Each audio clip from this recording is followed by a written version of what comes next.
सेनानी यानी देशभक्त जो आज़ादी चाह रहे थे निज़ाम के शोषण से, निज़ाम की क्रूरता से, रज़ाकार जिस तरीके से और वो शोषण जो करते थे और दौर्जन्य जो करते थे, उस लड़ाई के अंदर कॉमरेड गंगाधर बुरान ने एक बहुत बड़ा भूमिका निभाया। एक साल निज़ाम के जेलों में थे, एक पूरे साल, लेकिन वो पूरा संघर्ष तेलंगाना का जो आम स्ट्रगल था, मैंने वो तो हथियारों के आधार पर 20,000 गांवों को मुक्त किया, 10,000 स्क्वायर किलोमीटर का इलाका, वहाँ की जमीन को जो है हजारों जो भूमिगत किसान थे उनके अंदर बांटा। लेकिन भारत का आर्मी जो है निज़ाम के सरेंडर करने के बाद भी 3 साल तेलंगाना में रहा। क्या करने के लिए? वो भूमि जो दिया गया था भूमिहीन किसानों को, उसको वापस जमींदार के हाथ में देने के लिए वो सेना जो है वहाँ पर अपनी क्रूरता से शोषण कर रहा है। और उस संघर्ष में भी गंगाधर के कॉमरेड की एक बहुत बड़ा भागीदारी रही। 2000 से ज्यादा कम्युनिस्टों की वहाँ पे हत्या हुई, शहीद हुए वो इस तेलंगाना संघर्ष में। यानी इस पूरे संघर्ष के दौरान गंगाधर बुरांडे का भूमिका ही नहीं, लेकिन वहाँ पर भी तेलंगाना के इलाके में, मराठवाड़ा ही नहीं, तेलंगाना के इलाके में वहाँ पर कम्युनिस्टों के साथ मिलकर वो हथियारों के साथ वो संघर्ष किए थे। और उसी के आधार पर वहाँ से प्रेरणा लेते हुए जब मराठवाड़ा का मुक्ति हुआ तो पूरे मराठवाड़ा के अंदर कम्युनिस्ट पार्टी या कम्युनिस्ट के आंदोलन को जन्म देने का भूमिका कॉमरेड गंगाधर बुरांडे ने किया। अगर मराठवाड़ा में आज कम्युनिस्ट आंदोलन जोर से यहाँ पर संघर्ष कर रही है तो उसका सूत्रधार है कॉमरेड गंगाधर बुरांडे, और उनको जो है आज हम हमारे यहाँ सलामी देते हैं।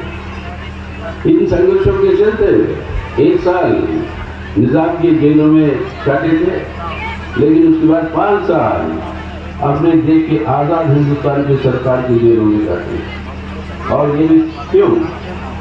जनहित में संघर्ष करते हैं, शोषण की समाज को खत्म करना, एक समाजवादी व्यवस्था का स्थापना करना।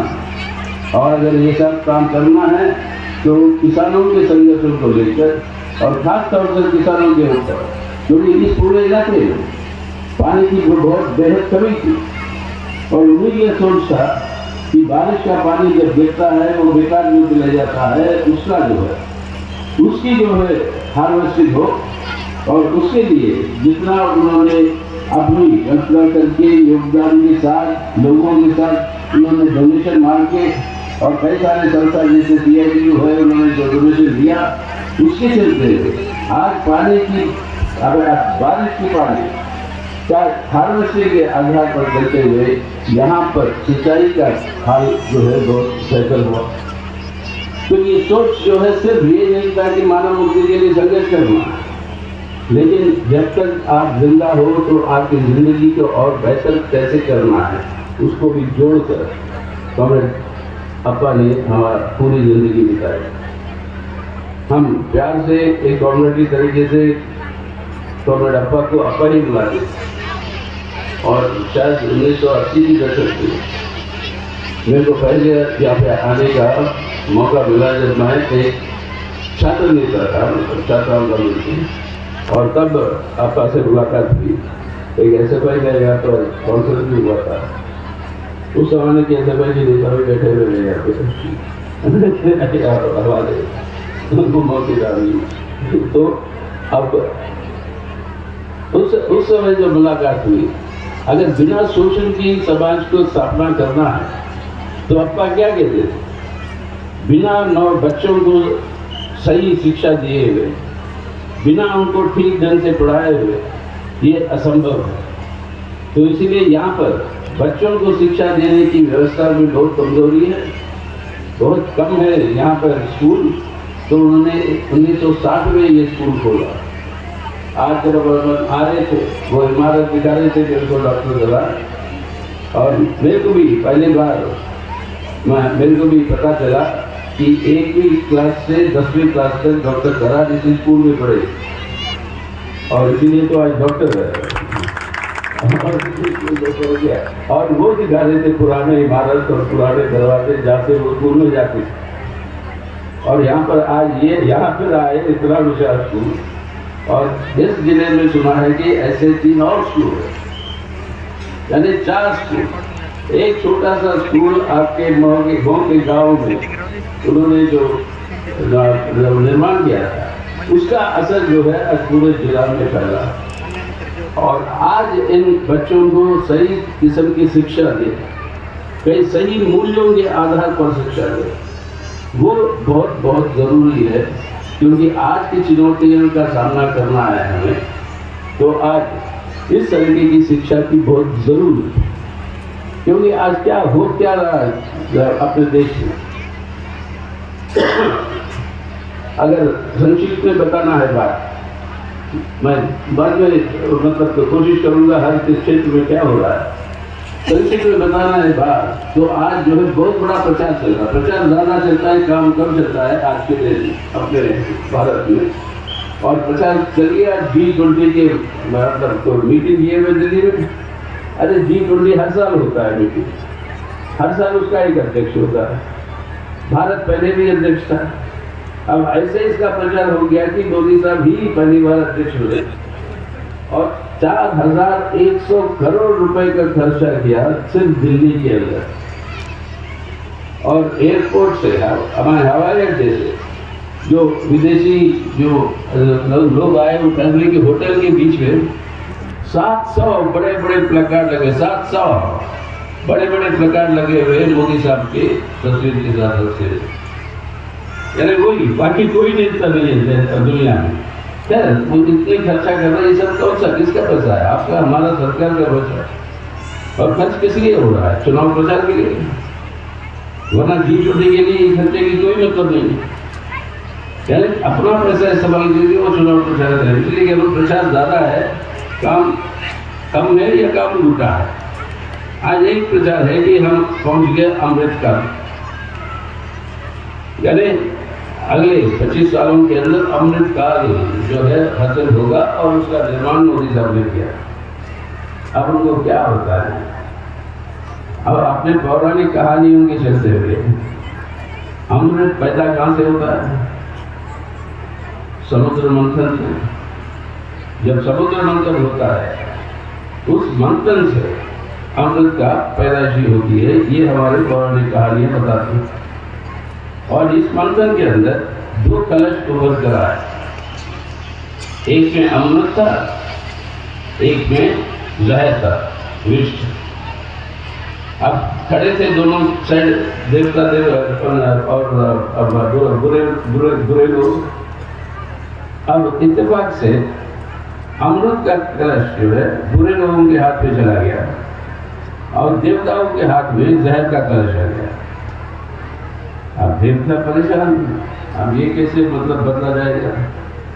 वो अलग कहानी है, मैं उसके बारे में नहीं जा रहा हूँ, लेकिन बदलते हो।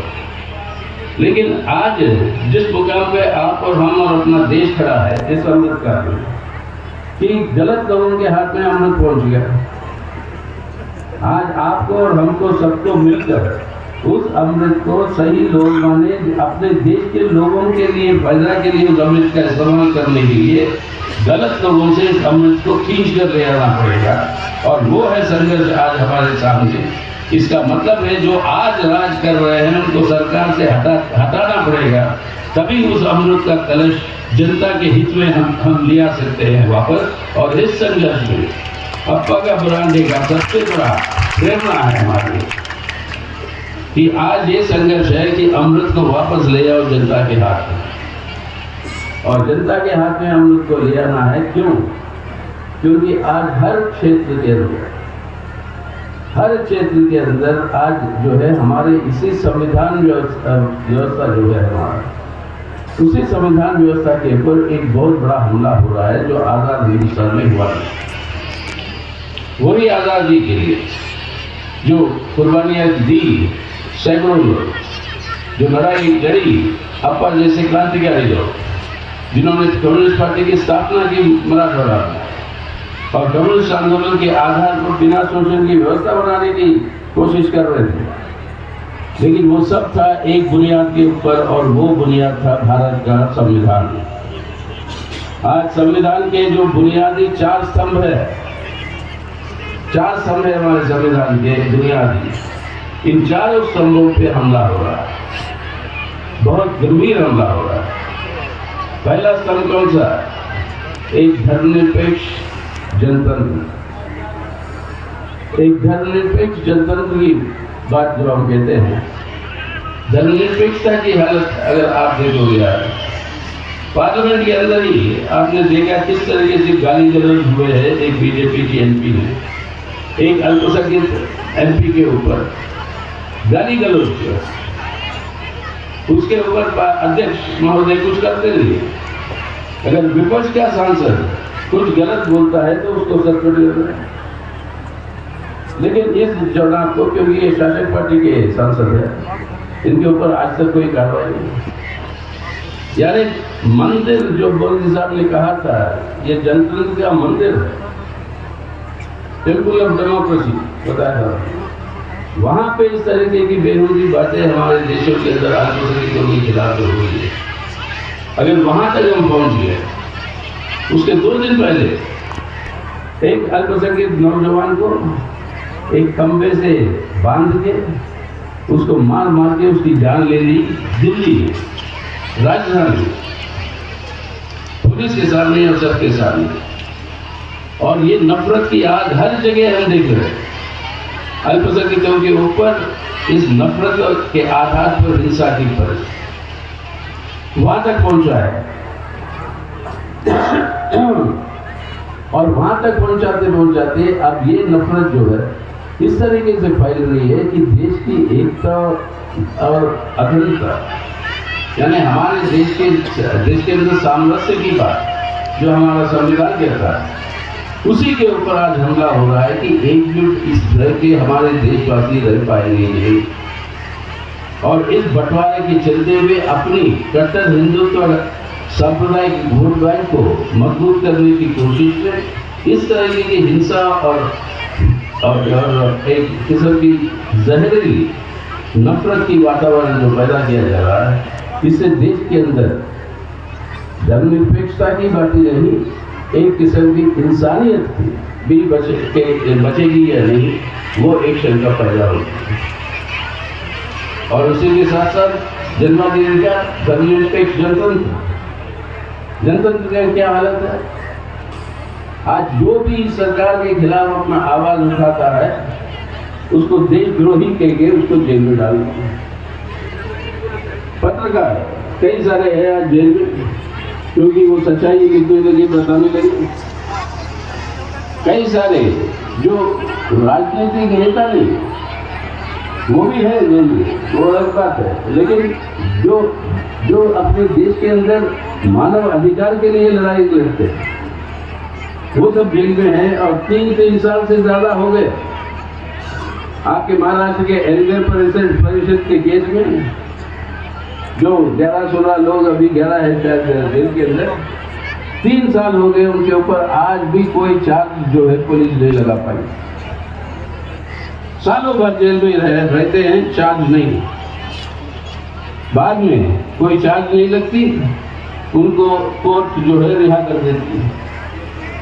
लेकिन ये 5-6 साल सजा तो हो गई ना उनकी, 5-6 साल सजा तो भुगता उन्होंने।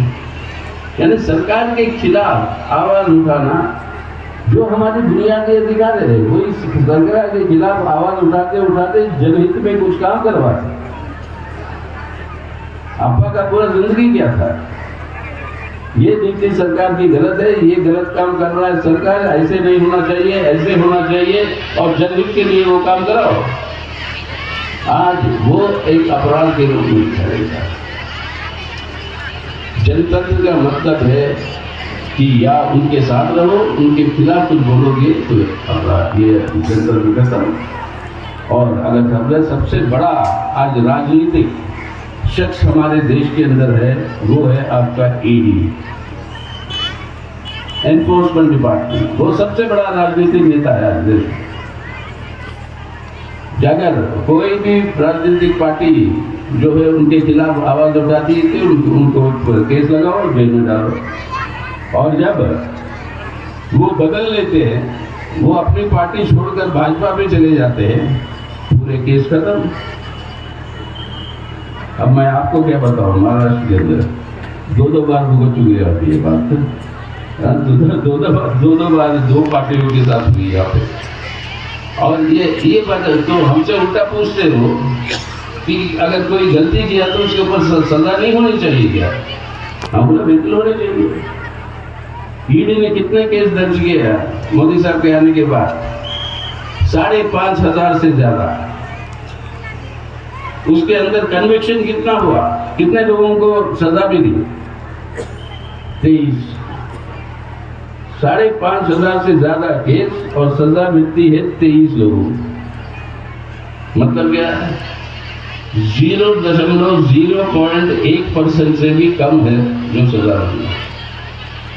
भले आप जो है परेशान करो दूसरे विपक्षी नेताओं को, ये है जनतंत्र देश। तो यहाँ तक अब मतलब इसके अंदर ये हो गया कि इसके ऊपर ये जो बहुत बड़ा हमला, आर्थिक आत्मनिर्भरता दूसरा स्तंभ। क्या हो रहा है आर्थिक आत्मनिर्भरता में? बड़े प्रचार हो गए कि G20 कर दिया जी, हम दुनिया के तीसरे बड़े मतलब आर्थिक शक्ति बनेंगे, तीसरे बड़े आर्थिक शक्ति बनेंगे हम। वो तो बनना ही है अपनी आबादी के चलते हुए। जितनी आबादी ज्यादा होती है उनकी GDP बढ़ी रहती है। लेकिन असलियत क्या है? हर व्यक्ति के ऊपर GDP का हिस्सा कितना है? अंग्रेजी में पर कैपिटा GDP बोलते हैं। वो पर कैपिटा GDP के हिसाब से देखो आप, तो ये G20 में सबसे नीचे के स्तर पर आज जो है भारत, G20 के सबसे नीचे भारत पर कैपिटा GDP के स्तर से दुनिया में 142 स्थान है भारत। सबसे ज्यादा गरीब लोग आज अंतर्राष्ट्रीय संस्था बताते हैं वो है भारत में। सबसे ज्यादा बेरोजगारी आज कहीं पर है दुनिया में तो वो है अपने भारत में। और मनरेगा को खत्म कर रहे हैं, पैसे नहीं देते, थोड़ा बहुत रोजगार जो मिलती है। तो ये तरक्की की बातें जो होती है, इसकी असलियत जो है रोजमर्रा जिंदगी के आधार पर लोग समझ रहे हैं। लेकिन जैसे चुनाव आते हैं तो मतलब नए किस्म के जुमले जो है वो शुरू हो जाते हैं। अब कह दिया गैस सिलेंडर 200 रुपये कम कर दे, अरे बढ़ाया 900 रुपये आपने, उसमें से 200 कम करेंगे। अब ये मेरी मातृभाषा, जैसे मैं पहले कह रहा था मैं तेलंगाना से हूँ, तो मेरी मातृभाषा तेलुगु में एक छोटी सी कहानी है, वो मैं सुनाऊंगा इस सिलसिले में कि मैं 200 रुपये कम कर दिया। और कहानी है एक मजदूर के बारे में जो अपना काम पूरे महीने के लिए करके अपना पगार लेके बाकी मजदूरों के साथ वो बस में बैठता है अपने गांव पहुंचने। पुराने दिनों में आपको याद होगा बस में एक कंडक्टर हुआ करता था जो घंटी बजाता है, तब वो ड्राइवर जो है गाड़ी चलाता है। जब अपने दोस्त के पास कंडक्टर आता है वही टिकट ले लेते तो अपना दोस्त बटुआ के लिए पॉकेट में हाथ डालता है तो देखता है बटुआ किसी ने मार लिया, किसी पॉकेट मारने बटुआ मार लिया। तो वो कंडक्टर से कहता भाई मेरा बटुआ किसी ने मार ली, अब मुझे कर्जा मैं शाहूकार को कैसे वापस करूँ, दुकानदार को जो है पूरे महीने का मेरे पास कई परेशानियां हैं, मुझे घर तक तो छोड़ दे। तो कंडक्टर कहता वो तो कहता कि मैं घंटी मार के बस रुक गया। बोला यार तू टिकट ले जा उतर जा, नहीं तो बस आगे नहीं जाएगी। अब बस में कई सारे और मजदूर हैं जो अपनी पगार लेकर वो चाहते थे घर पहुंचे जल्दी, और उनको घर जब पहुंचना जल्दी था तो एक तनाव सी परिस्थिति पैदा हो जाती है। और उस तरह की परिस्थिति में अब लड़ाई झगड़ा होने की नौबत आ गई, लोग उसको धक्का देके कह रहे थे भाई तू निकल जा बस से। तब एक महान भाव जो है बस के अंदर से उठता और कहता भाई उसके टिकट के पैसे मैं दूंगा, आप बस को आगे चलाइए। तो कहानी यहीं पर खत्म होती है कि आज के कलयुग में ये कौन है भाई महान भाव जो दूसरे के टिकट के लिए अपनी जेब से पैसे दे रहा है। वही पॉकेटमार जो पहले जो वो बटुआ मार लिया था, अब जो है कहता है कि उसके पैसे ले लो, 5,000 रुपये मार लेता और 5 रुपये देता टिकट के लिए और कहता है कि मैं महान भाव। यही बात है, 900 रुपये बढ़ाओ गैस सिलेंडर पे, 200 घटाओ और कहो कि भाई महान भाव हूँ और इसलिए आप जो है अब वोट दीजिए। ये है सिलसिला देश के अंदर जो हो गया। अब इसे जो है समझना होगा हमें कि आर्थिक पैमाने पर एक भगत, लेकिन पैसे जो बना रहे हैं मुनाफे वो बना रहे हैं उनके मित्र और बड़े बड़े उद्योगपति। इस 9 साल के अंदर 13 लाख करोड़ रुपए से ज्यादा कर्जा जो लिया, ऋण जो लिए हैं बड़े पूंजीपति हमारे देश में, उसको मोदी सरकार ने माफ कर दिया। 13 लाख करोड़ रुपए से ज्यादा। अपने किसान को ऋण माफी की बात कहो तो वो कहते हैं नहीं, वो नहीं हो सकता, 20,000 रुपये उसका माफ नहीं करेंगे। लेकिन 13 लाख करोड़ रुपए के अपने मित्रों की, अपने दोस्तों की जो कर्जा लेते हैं और देश छोड़कर चले जाते हैं, आप कुछ नहीं कर सकते उसके बारे में। तो ये है लूट। अमीर अमीर हो रहा है, गरीब गरीब हो रहा है। 2 भारत का निर्माण कर रहे हैं मोदी साहब। एक अमीर के लिए चमकता हुआ भारत और दूसरा गरीब और आम मेहनत के लोगों के लिए एक तरसता हुआ भारत। एक तरसता हुआ भारत और एक चमकता हुआ भारत, ये असलियत है। तीसरे स्तंभ पर आइए, सामाजिक न्याय। सामाजिक न्याय पे हमने कहा आज तो बहुत उनकी प्रचार हो रही है कि देखिए हम जो है महिला आरक्षण लिया है, सामाजिक न्याय दे रहे हैं। अरे 2014 में मोदी साहब आप ही थे जो भाषण में कहा था कि मैं प्रधानमंत्री बना तो पहला कानून होगा महिला आरक्षण।